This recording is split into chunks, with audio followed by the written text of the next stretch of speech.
निकाल दिया जाता है मशीन के द्वारा। वैसे ही आज आदिवासियों का ये मेला उदयपुर में हमारे सभी वक्ताओं, हमारे सभी जनप्रतिनिधियों ने गन्ने में से रस निकाल देते, पूरा रस निकाल दिया। और मेरे को लास्ट में बोलने का मौका मिला। तो गन्ना तो बचा नहीं है, मैं थोड़ा उसमें नींबू पानी और नमक डाल देता हूँ। साथियों, हम और आप सभी आरक्षण महारैली, ये तीसरी महारैली है। मैं ये बताना चाह रहा हूँ हम लोग करना क्या चाह रहे हैं। आज रैली हुई, हम लोगों ने तालियां बजाई, भाषण सुने और घर जाके वापिस हो गए, तो आरक्षण मिलने वाला नहीं है। हम लोग जो ये तीसरी रैली है, इसके बाद की रैली हम अन्य जिले में करेंगे। ऐसी 4-5-6 जिलों में रैली करने के बाद में अगर हमको जरूरत पड़ी, सरकार, अभी हमारे नेता लोग कह रहे थे कि सरकार के कान में जू नहीं रेंग रही है। अरे जू रेंगने के लिए अगर जयपुर भी जाना पड़े तो हम लोग जाएंगे, तब जाके उनकी आंखें खुलेंगी। साथियों, आरक्षण की लड़ाई कई दशकों से लड़ी जा रही है। कई संगठन हमारे, कई नेता हमारे आरक्षण की लड़ाई में, इस लड़ाई को लड़ते हुए अंतिम सांस तक चले गए। लेकिन ये लड़ाई की जीत क्यों नहीं हुई? इस जीत का नहीं होने का कारण है कि हम लोग एक समय में तो एकजुट हो जाते हैं, लेकिन लंबी लड़ाई लड़ने के लिए जो हमको एकता सूत्र में बांधना पड़ता है, वो एकता का सूत्र बांधने की जो एक मंच था, वो मंच हमको व्यवस्थित नहीं मिला। हम लोग देख रहे हैं कि 4 से 5 साल हो गए हैं आदिवासी परिवार के बैनर तले हम लोग एकजुट हुए हैं। हमारी जो पार्टियां थी, उन कांग्रेस, बीजेपी और अन्य जो पार्टियां थी, उन पार्टियों को हम छोड़कर एक जाजम पे आए हैं। हम लोग एक जाजम पे आके ये बोलना चाह रहे हैं कि आदिवासियों की कोई एक प्रमुख पार्टियां नहीं है, चाहे वो बीजेपी हो, चाहे कांग्रेस हो, चाहे बीएपी क्यों नहीं हो। हम लोगों को पार्टी से ऊपर उठकर इस समाज के अधिकार के लड़ने के लिए जाजम पे आना पड़ेगा, सड़कों पे बैठना पड़ेगा। साथियों, हम लोग बेरोजगार हैं, युवा हैं, तो हमारे ऊपर दोहरी मार है। एक तो पढ़ने की भी मार है, शिक्षा अर्जित करने की, दूसरी मार है हमारे समाज को अच्छी राह दिखाने की। मैं तमाम बेरोजगार साथियों से कहना चाहता हूँ कि हम लोगों ने जिंदा हुए हैं, जन्म लिए हैं, तो मर जाएंगे, एक न एक दिन तो मरना ही है। हम लोग अगर पढ़े लिखे हैं तो नौकरी भी लग जाएंगे, लेकिन समाज के उन बेरोजगारों को, उन समाज के उन बुजुर्गों को न्याय दिलाने के लिए, हमारे समाज को न्याय दिलाने के लिए कुछ ऐसा काम कर जाए कि जीवन भर हमारा नाम हो जाए, मरने के बाद भी अंतिम नाम हमारा गूंजे, ऐसा काम हम लोगों को करना है। हम आज यहाँ बैठे हैं, हमारे वक्ताओं ने बोला कि आरक्षण हमारी लड़ाई प्रमुख है, लेकिन हम लोग जो देख रहे हैं उससे पहले की जो लड़ाई थी, उस लड़ाई में बिखराव पैदा हुआ मंच के माध्यम से। उस लड़ाई में बिखराव पैदा हुआ, जैसे ही चुनाव आए, कोई कांग्रेस में चला गया, कोई बीजेपी में चला गया, कोई बीएपी में चला गया, कोई आम आदमी में चला गया, कौन सी फलानी डिग्री सब में चला गया, और हम लोग बढ़ गए। मैं कुछ दिन पहले की एक बात बताना चाह रहा था कि हमारी पार्टी के ऊपर, हमारे समाज के ऊपर, हमारे जैन समाज के एक प्रमुख मुनि है, उन मुनि ने कहा कि इस इलाके में आ पार्टी आ रही है, बा पार्टी आ रही है, आदिवासियों को हिंदू बना रही है, हिंदू नहीं बना रही है। और हमारे सामने वाले आदिवासी लोग बैठे हैं, वो तालियां बजा रहे, सुना आप लोगों ने? सुना। तो हम लोगों को ये सोचना है कि एक जैन मुनि जिनका काम है जैन समाज को आगे बढ़ाना, जैन समाज को आगे का अच्छा राय बनाना, लेकिन वो जैन मुनि उसका काम छोड़कर आदिवासियों को हिंदू बनाने को तुला है। कि ये बता रहा है कि भारत में अगर रहना है तो आदिवासियों को हिंदू बनाना पड़ेगा, हिंदुओं को एक होना पड़ेगा। लेकिन उसके पर्दे की पीछे की बात हमको समझनी पड़ेगी कि जो जैन मुनि हमको हिंदू बना रहा है, लेकिन वो खुद हिंदुओं से भागकर एक जैन धर्म कोड अलग बना दिया और हमको कह रहे कि तुम हिंदू बनो। साथियों, हमें यह भी समझना है कि हम लोग अभी मन्नालाल जी रावत को गालियां दे रहे थे। हम लोगों को यह समझना है कि मन्नालाल जी रावत आज हमारे समाज के खिलाफ है, लेकिन कहीं न कहीं वो भी आदिवासी है कि नहीं है? वो सांसद बनने से पहले आरटीओ थे, आरटीओ का काम है गाड़ियां चेक करना। अभी वो दूसरी गाड़ी में बैठ गए बीजेपी वाली गाड़ी में, लेकिन आगे देखेंगे कि नदी के ऊपर पानी जा रहा है तो वो गाड़ी बीजेपी की तरफ भी मुड़ सकती है, उनकी गाड़ी को। आरटीओ कभी भी बदल सकते हैं। तो बीजेपी वालों को भी कहना चाह रहे हैं कि तुम लोग जिसके भरोसे हमारे आदिवासी समाज का विरोध करने का काम छोड़ा है कि मन्ना लाल जी आदिवासियों के खिलाफ जितना बोलना है बोलो, और मन्ना लाल जी इधर ऐसा हो गया है, वो हो गया है, वो पार्टी आ रही है, राजकुमार जी ऐसा बोल रहे हैं, कांति भाई ऐसा बोल रहे हैं। एक आदिवासी परिवार को, आदिवासी समाज को गड्ढे में धकेलने का जो ठेका ले रखा है, मैं बीजेपी वालों को कहना चाहूंगा, ये मन्ना लाल जी कभी भी पलट जाए, लेकिन तुमको हम बीजेपी को छोड़ने वाले नहीं है अनुसूचित क्षेत्र में। साथ ही जो दूसरे समाज के लोग हमारे समाज को कौन सा धर्म है, हिंदू में रहना है या न रहना है, ये उनको उनके ऊपर छोड़ना ना चाहिए। हम आदिवासी ये तय करेंगे कि हम हिंदू है या हिंदू नहीं है। दूसरे समाज को हमारे ऊपर बोलने की कोई जरूरत नहीं है। मन्ना लाल जी बोलते हैं तो कोई दिक्कत नहीं, और दूसरा कोई बोलेगा उसको सहन हम नहीं करेंगे। साथ ही इस मंच से उदयपुर कलेक्ट्रेट से हम ये बोलना चाह रहे हैं माननीय सम्माननीय मुनि पुलिस सागर जी को कि आपको अगर हिंदुओं की इतनी चिंता है तो आज से ये तय कर लीजिए जैन धर्म को विड्रॉल कर दो और सब जैन धर्म वाले हिंदू धर्म लगाओ, जैन धर्म को खत्म कर लो। अगर ऐसा कर सकते हो तो आगे बोलो, अन्यथा हमारे आदिवासियों को हिंदू है फलाना है ढिकना बोलने की कोई जरूरत नहीं है। हम आदिवासी हिंदू है या नहीं है हमारा समाज तय करेगा। हम आदिवासी पार्टी को वोट दे, कांग्रेस को दे, बीजेपी को दे, ये हम लोग तय करेंगे। तुम बड़ियों को बोलने की कोई जरूरत नहीं है हमारे खिलाफ। हम लोग चुप हैं, हम लोग चुप हैं। इसका मतलब ये नहीं है कि हम लोग बेवकूफ हैं। हमारे बाप दादे भोले थे लेकिन पागल नहीं थे। उन लोगों की भोलाई का तुम लोगों ने फायदा लिया है, लेकिन आज का युवा भोला नहीं है, जागरूक है और डट कर मुकाबला करेगा, समाज के लिए लड़ेगा। हम लोग अभी फिल्म देख रहे थे कि पुष्पा राज झुकेगा नहीं, आदिवासियों की अलग ब्रांड है, ये कभी झुकने वाले नहीं है। मुगलों को दौड़ा दौड़ा के मारा हमारे पुरखों ने, अंग्रेजों को भी दौड़ा दौड़ा के मारा है, तो ये काले अंग्रेज कौन सी बाप की औलाद है?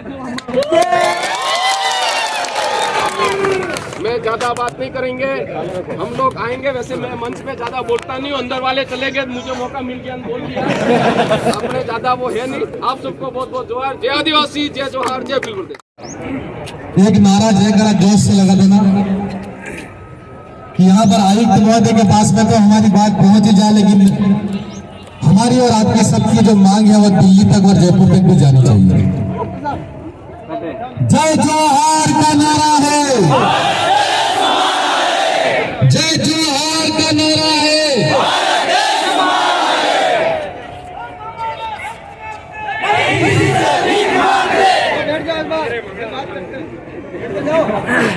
मैं रास्ते से उदयपुर तक आया, 2 डस्ट लेता हुआ, तबियत अच्छी नहीं थी।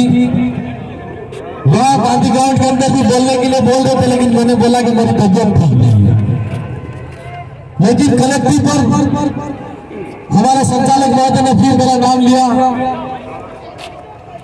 आज जो हमारा आदिवासी आरक्षण मोर्चा के बैनर तले उदयपुर की इस पवित्र धरती पर जो कार्यक्रम आयोजित हो रहा है, और मेरा ऐसा संजोग और योग है कि बांसवाड़ा के अंदर भी जब आंदोलन रैली हो रही थी उस दिन भी मैं सड़क पे ही बोला था, और आज भी मैं उदयपुर की सड़क पे बोल रहा हूँ, आंदोलन सड़कों पर ही होता है। आज तक राज्य की सरकारें हो या देश की सरकारें हो, अंग्रेज हुकूमत के सामने हमने लड़ाई लड़ी हो, चाहे राजा महाराजाओं के सामने भी हमने लड़ाई लड़ी हो, और हमारी मांग को बुलंद तरीके से रखा हो, तो निश्चित तौर पर वो आंदोलन ही हुए। आदिवासी आरक्षण मोर्चा के बैनर तले बांसवाड़ा प्रतापगढ़ उदयपुर के अंदर मैं इस मौके पर कहना चाहता हूँ, इस उदयपुर के अंदर रहने वाले तमाम जितने भाई हैं, मुझे ऐसा लगता है कि बांसवाड़ा से हम जंगलपुर से हो, यहाँ जितने बेटे हैं उससे ज्यादा तो रोड पर होंगे। मैं तमाम जितने बेरोजगार भाई हैं जो यहाँ रीड और अन्य कोचिंग के लिए अपने प्रतियोगी परीक्षा के लिए तैयारी के लिए यहाँ पर रहते हैं, उनसे मेरा कहना है कि आप कौन सी नींद के अंदर सोए हो, और आज अगर नींद के अंदर सोए हो और जब प्रतियोगी परीक्षा के अंदर आप पास करना चाहेंगे तो निश्चित तौर पर ऐसा लगता है कि आप एसटी का जो प्रतिनिधित्व है इसके अंदर सीट के अंदर ही जाकर सरकारी नौकरी के अंदर जाएंगे। मेरी आप सबसे गुजारिश और निवेदन है कि आज आपसे चूक हो गया कोई बात नहीं, लेकिन आने वाले समय के अंदर जब कभी भी आरक्षण की बात हो, हमारे हक अधिकार की बात हो, तो निश्चित तौर पर आप जितने कमरों के अंदर रहने वाले मेरे युवा भाई है, बेरोजगार भाई है, उनसे मेरा निवेदन है कि आपको लड़ाई लड़नी है तो कलम पट्टी नहीं लड़नी है। जब समाज सड़कों पर है तो उसके साथ में कंधे से कंधा मिलाकर यहाँ पर लड़ने की जरूरत है, इसलिए आप सबसे कहना चाहता हूँ। साथियों, आप सबने बहुत सारी बातें करी, वहां पर वक्ताओं ने बातें करी, सुनी, लेकिन जहां पर इस राज्य और देश के अंदर आरक्षण का मसला शुरू होता है, आरक्षण वो है कि जब इस देश के अंदर राजा महाराजाओं के साथ में लड़ाई हुई तो जिन लोगों का सबसे ज्यादा शोषण हुआ और इस देश के अंदर आजादी मिली तो अंग्रेजी हुकूमत के सामने हमारे लोगों ने सबसे ज्यादा लड़ाई लड़ी और हमारे उन लोगों ने अपने प्राणों की आहुति देकर इस देश को आजाद कराने में हम लोग भूमिका निभाई। आज अगर सरकारी सेवाओं के अंदर लोगों को लोकतांत्रिक व्यवस्था के माध्यम से हम लोगों को सरकारी सेवाओं के अंदर प्रतिनिधित्व से दूर रखा गया तो हमको सरकारी सेवाओं के अंदर प्रतिनिधित्व कैसे मिले? वो है आरक्षण। आरक्षण का मतलब मैं मोटे तौर पर आप सबसे बहुत कम समय में बात कहना चाहूंगा। 5 जनवरी 2011 के सुप्रीम कोर्ट ने कहा कि आदिवासी इस देश का मूल मालिक है और अनुसूचित इलाके के अंदर यह कहा जाता है कि जिस अनुसूचित इलाके के अंदर आदिवासी है वहां की कृषि की भूमि कोई भी सरकार है, कोई भी कंपनी नहीं खरीद सकती और न ही उसको ले सकती है। तो मेरे कहने का मतलब यह है कि अगर 100 कुर्सी लगा दी जाती है वो 100 कुर्सी पर कौन बैठेगा ये तय नहीं होता है, लेकिन 35% रिजर्वेशन जो पहले से तय होता है कि 100 कुर्सी पर 45 आदमी आदिवासी बैठेंगे यानी मालिक बैठेंगे, जो तय होता है ये आरक्षण। मेरा आपसे कहना है कि वहां पर कई वक्ताओं ने बात कही थी और कहा गया था कि यहाँ पर राज्य के अंदर जितनी सरकारी सेवाओं के अंदर वैकेंसी निकली है, भर्तियां निकली है, उन भर्तियों को मैं आदिवासियों को ये क्षेत्र का 45% आरक्षण है वो 45% आरक्षण भी नहीं दिया जा रहा है। अगर 45% आरक्षण नहीं दिया जा रहा है, क्या ये हमारे साथ में न्याय हो रहा है? नहीं हो रहा है। और आप सब लोगों को, हम सब लोगों को सोचने की जरूरत है कि जब राज्य के अंदर अनुसूचित इलाके के अंदर कोई अधिसूचना जारी होती है, उस अधिसूचना का पालन वहां पर कार्मिक विभाग के अंदर जो नोटिफिकेशन जारी होता है वो पालन नहीं होता है, वो पालन नहीं होता है। तो वो गड़बड़ी किसकी? वहां पर बैठने वाले बाबू के, वहां पर बैठने वाले अधिकारी। मैं मोटे तौर पर मेरे पास राज्यों का पुलिंदा है और मैंने ये विधानसभा के अंदर जानकारी मांगी, उन जानकारी के माध्यम से ये विधानसभा की सदन के अंदर से जवाब आया है कि उन लोगों ने वहां पर हमारे सांसद महोदय ने भी आपको बात बताई थी। हम जिस आरक्षण की बात कर रहे हैं कि अनुसूचित इलाके के अंदर जिसका जितनी जनसंख्या उसका इतना प्रतिनिधित्व यह होना चाहिए कि नहीं होना चाहिए? होना चाहिए या नहीं होना चाहिए? आरक्षण की लड़ाई आप अगर लड़ना चाहते हो तो निश्चित तौर पर या सड़क पर भी लड़ाई लड़नी पड़े तो लड़नी पड़ेगी, और अगर आपको जयपुर के अंदर विधानसभा का घेराव करना पड़ेगा तो भी करना पड़ेगा। आप साथ दोगे या नहीं दोगे? मैं आपको इस मौके पर भरोसा देना चाहता हूँ कि हमारी जो विचारधारा है उस विचारधारा के माध्यम से राजस्थान की विधानसभा के अंदर हम 4 MLA हैं और 4 MLA हमारी इस क्षेत्र के अंदर कोई भी किसी भी जाति समुदाय के साथ शोषण होता है और किसी के भी साथ में गलत होता है, उस बात को बुलंद तरीके से हम आवाज उठाते हैं और उसी तरीके से बुलंद तरीके से हमारी आवाज को पूरे देश की आवाज को आदिवासी राजस्थान की नहीं दिल्ली के अंदर भी हमारी बुलंद आवाज के रूप में राजकुमार जी बहुत हमारी आवाज को उठाते हैं या नहीं उठाते हैं।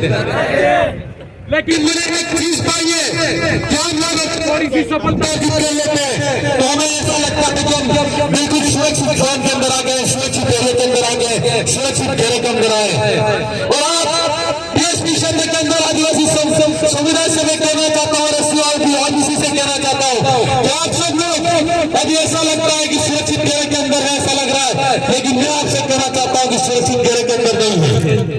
उदयपुर के आसपास के इलाके के अंदर हम देखते हैं कि सरकार जयपुर के अंदर जेडीएल आती है, भरतपुर के अंदर बीडीएल आती है, उदयपुर के अंदर यूडीएल आती है, या यूडीएल तमाम जितने प्रोजेक्ट है वो सरकार के मात्र उन लोगों के विकास के लिए है, औद्योगिक विकास के लिए, औद्योगिकरण को बढ़ावा देने के लिए है। और उसके अंदर इस क्षेत्र के अंदर जितनी सरकारी जमीन है, जितनी फ्री पड़ी हुई खाली जमीन है, उस जमीन की सरकार पर नजर है। और इस क्षेत्र के अंदर यूडीएल के जैसे कानून लाकर सरकार ऐसे उद्योगपति को हाथ में सौंपना चाहती है। लेकिन मैं सरकार से पूछना चाहता हूँ कि यूडीएल के कानून से कितने एसटीएससी ऑफिस को आपने पट्टे दिए? नहीं दिए। दिए है क्या? नहीं दिए। आप सब लोगों की मांग होनी चाहिए कि यहाँ पर श्रीगंगा की जमीन है, खाली जमीन पड़ी है, यूं करके आप सब लोग उद्योगपति को तो जमीन दे रहे हो। लेकिन मेरा आपसे कहना है कि आजादी से पहले भी यहाँ पर निवास करने वाला आदिवासी समुदाय, महाराणा प्रताप और राणा पूजा पीर की साथ में लड़ने वाला आदिवासी समाज, इसके घर पर आप देख लो, जंगलों के बीच में जमीन पर काबिज है, खाली जमीन पर काबिज है, और उसको आज सरकार पट्टे तक नहीं देना चाहती है। और आज अगर सरकार पट्टे नहीं देना चाहती है तो हम लोगों को सोचना है, उसको सामूहिक रूप से हमसे लड़ना है। ये लड़ाई किसी जय कृष्ण पटेल की या किसी 4 एमएलए किया एक सांसद की लड़ाई नहीं है। इस लड़ाई को हम सबको सामूहिक रूप से लड़ना पड़ेगा। मेरा आप सबसे कहना है कि आपको एक एमएलए से बना देने से ये सब कुछ हासिल हो जाएगा, ऐसा नहीं सोचना है। अगर कोई सरकार और कोई कानून अगर गलत आता है तो आप आज इस तरीके से आरक्षण की जो लड़ाई हम लोग सड़कों पर लड़ रहे हैं, ठीक उसी तरह हमारी लड़ाई को बुलंद तरीके से आपको फिर से सड़कों पर लड़ने की जरूरत है। आप सब लोगों को समझना है। मैं आप सबसे ये बात इसलिए कहना चाहता हूँ कि आज उदयपुर के आसपास के इलाके के अंदर 90% ऐसे लोग हैं, उद्योगपति और पूर्व अपने लोग हैं, जिन्होंने खाली पड़ी जमीन है, सरकार की जमीन है, जंगल की जमीन को यूडीएल जैसे कानून लाकर उद्योगपति के हाथों में सौंपने का काम किया है, किया या नहीं किया है? अगर ऐसा मामला आता है तो मैं आप सबसे कहना चाहता हूँ कि आप में से 5-10 लोग अगर फ्री है और उन लोगों को लड़ने का वादा रखते हैं, हिम्मत रखते हैं, जब सरकार हमारा साथ नहीं देती है, शासन हमारा साथ नहीं देता है, प्रशासन हमारा साथ नहीं देता है, और सत्ता के अंदर अगर विपक्ष की भूमिका हम लोग हो तो आप सब लोगों को हाईकोर्ट और सुप्रीम कोर्ट का रास्ता अपनाना चाहिए। मैं निश्चित तौर पर दावे के साथ कह सकता हूँ कि यहाँ पर अनिश्चित इलाके के अंदर अगर आदिवासी कोई भी केस लड़ेगा, सुप्रीम कोर्ट और हाईकोर्ट के अंदर हम लोग जीतेंगे। ये मेरा आप सबसे कहना है। मेरा आप सबसे कहना है कि हमें लड़ाई अगर सड़क पर सही तरीके से लड़ी जा रही है, विधानसभा की सदन के अंदर लड़ी जा रही है, लोकसभा की सदन के अंदर सही तरीके से लड़ी जा रही है, तो निश्चित तौर पर मेरा आप सबसे युवा साथियों से जिनसे कहना है, यूट्यूब के माध्यम से जो सुन रहे उनसे भी कहना है कि आप सब लोगों को इस लड़ाई के अंदर कंधे से कंधा मिलाकर साथ देने की जरूरत है। आज सरकार एक ऐसा प्लान ला रही है, हम सब देख रहे हैं, जितने भी उद्योगपति है उन उद्योगपति को आसानी से जमीन मिल रही है, लेकिन सदियों से आजादी से भी पहले राजा महाराजाओं के काल से इस जमीन पर आदिवासी कानून जो उसको सत्ता देने में सरकार को जोड़ा है। और मैं तमाम प्रशासन और अधिकारियों से भी कहना चाहता हूँ, मेरे कुछ जानकारी तो यहाँ की जुटाइए और 4 साल के अंदर बेसिक जानकारी ऐसी जुटा लूंगा उदयपुर के आसपास के इलाके के अंदर क्या क्या हो रही है और क्या क्या प्रशासन इशारे पे हो रहा है, प्रशासन क्या कर रहा है, उसकी नजर हमारी है। और मैं उदयपुर के तमाम साथियों से कहना चाहता हूँ कि बलई में यहाँ पर एमएलए को भागीदार का हूँ, लेकिन राजस्थान की विधानसभा के अंदर आप सबके अंदर किसी बात के अंदर कोई किसी के साथ का शोषण होता है तो निश्चित तौर पर आपके साथ में कंधे से कंधा मिलाकर आकर खड़े होने की कोशिश करूंगा और आपके लिए लड़ने की विधानसभा की सदन को आज मेरा साथियों स्वास्थ्य नहीं था, लेकिन ये जय जवाहर का नारा ही ऐसा है कि उसने टेबलेट पे घर से यहाँ तक आकर हुआ, लेकिन आप सबके जयकारों ने मुझे यहाँ पर एकदम तंदुरुस्त कर दिया ऐसा लग रहा है। ये पावर, ये ताकत हम सब में होनी चाहिए। मैं मोटे मोटे तौर पर आप सामने कहना चाहूंगा कि अभी यहाँ पर राजस्थान राज्य विद्युत उत्पादन निगम की जो भर्ती हुई, उसके अंदर अनुसूचित इलाके के अंदर जो भर्ती हुई है,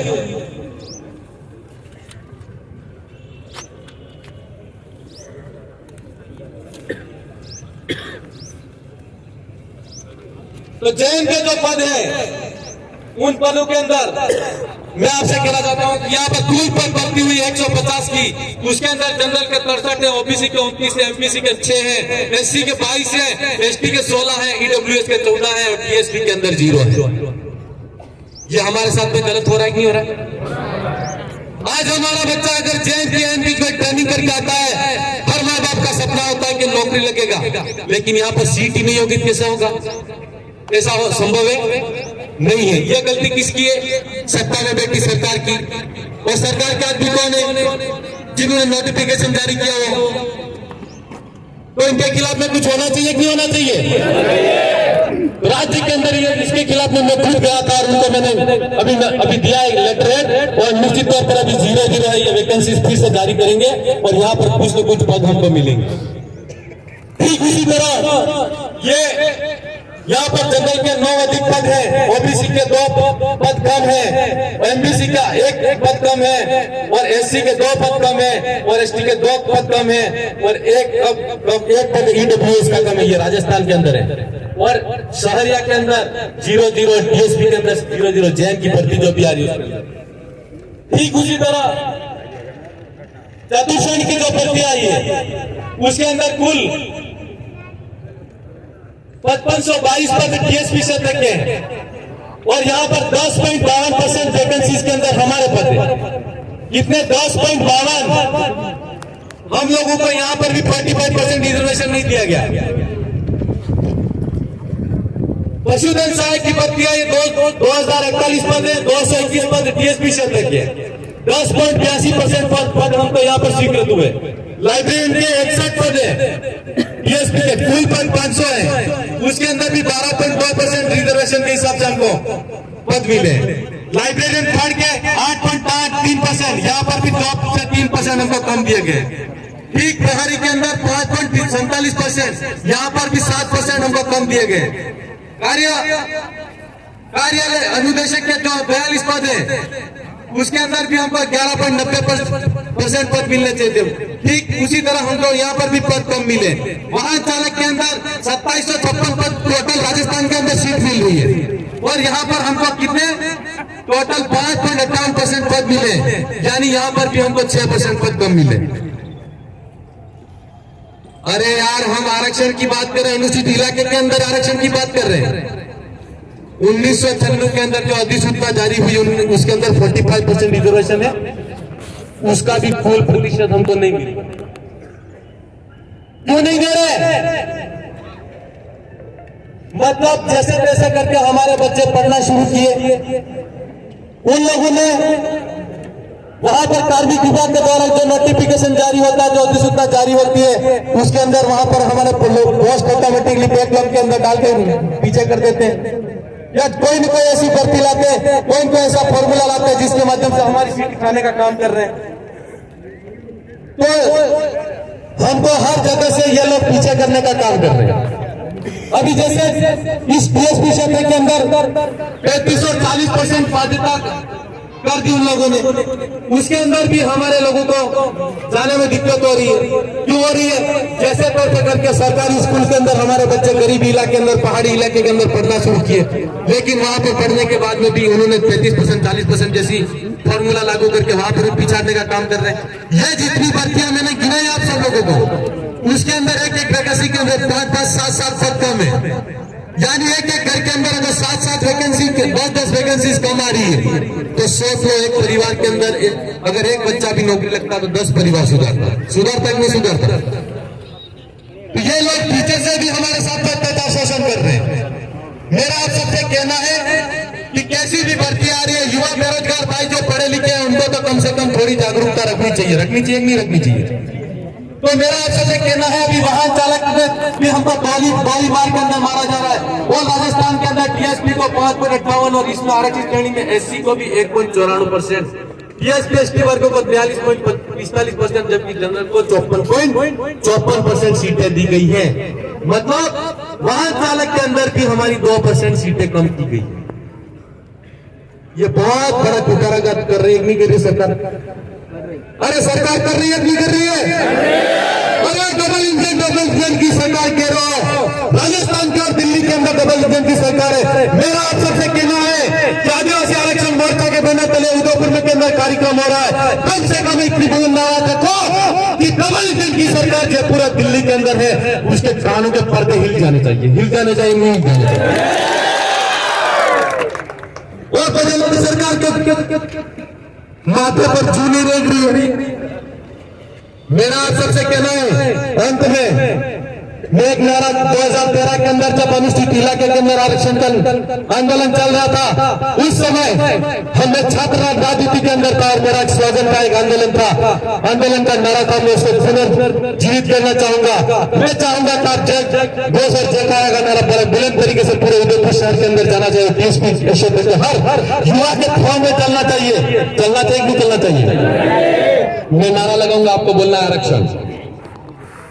और मैं भी मांगो, और मैं भी मांगो, और मैं भी मांगो, और मैं भी मांगो, तुम भी मांगो, सरकार से मांगो, कर्मचारी मांगे, डॉक्टर भी मांगे, और बच्चा मांगे, और भाई मांगे, बहन भी मांगे, माता भी मांगे, संविधान से मांगे, संविधान से मांगे,